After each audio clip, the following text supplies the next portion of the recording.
इश्क दा चरखा हिजर दी पूनी जूं जूं कत्या पई होवे दूनी दो जगते एंदी सरदारी दो जगते एंदी सरदारी इश्क दा ना कोई जोड़। ये समंदर है, इसमें जितना भी सीख लें बहुत ही कम है, क्योंकि जितने पूरी ज़िंदगी लग जाती है सीखने के लिए। इसको जितना भी सीख लें बहुत ही कम है। अभी तो इंशाल्लाह कोशिश कर रहे हैं दुनिया को दिखाने की। हम सुबह सुबह रियाज लाजमी हमने करना होता है, चाहे हम कुछ खाएं या ना खाएं, क्योंकि रियाज ज़रूरी है हमारे लिए।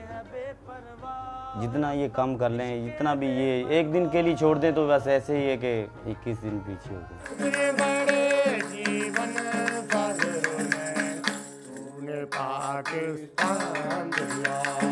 बहुत बड़ा परिश्रम, क्योंकि जितना वो काम कर गए उतना करेगा तो वहाँ पहुँचेगा ना। तो मेहनत करनी पड़ती है, बहुत मेहनत सख्त, और हमने मेहनत की। मुझे तो सच्ची बात है कि फ़कीर साईं अलन फ़कीर की वजह से लोग जानते, अब वाहिद मेरे नाम से भी जानने लग गए हैं। यानी जितनी आप मेहनत करेंगे उतनी अल्लाह ताला आपको देगा। बस मेरा दिल कर रहा था ये अब्बू के नक्शे कदम में चलूँ, क्योंकि सूफ़ी काम तो आजकल के नौजवान कम कर रहे हैं। मेरे दिल की यही ख्वाहिश है कि अब्बू के काम को लेके आगे बढ़े।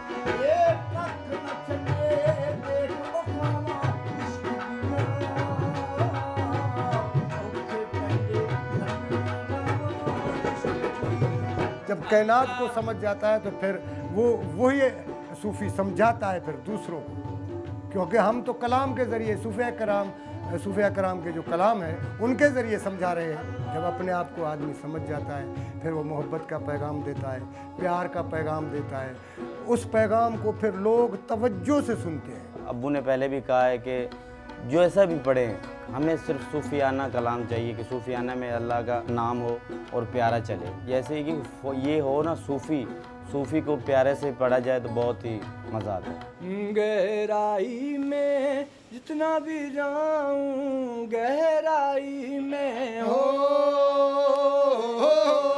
फ़कीर फ़िक्र करो फिर ज़िक्र पैदा होगा। काफ किनायत, यानी जहाँ 100 खर्चा है वहाँ 90 करो, 10 बचाओ। ये यकीन, अल्लाह पर यकीन है कि हमारा रिस्क वो देगा। रे से रियाजत, यानी अपना काम करो, वो पहले करो फिर और कोई काम करो, ताकि रियाजत ज़रूरी है। इसलिए जो ये 4 काम जिसके पास होंगे वो फ़कीर है, उसको हम फ़कीर कहते हैं। आकर कहीं जगाया बनाया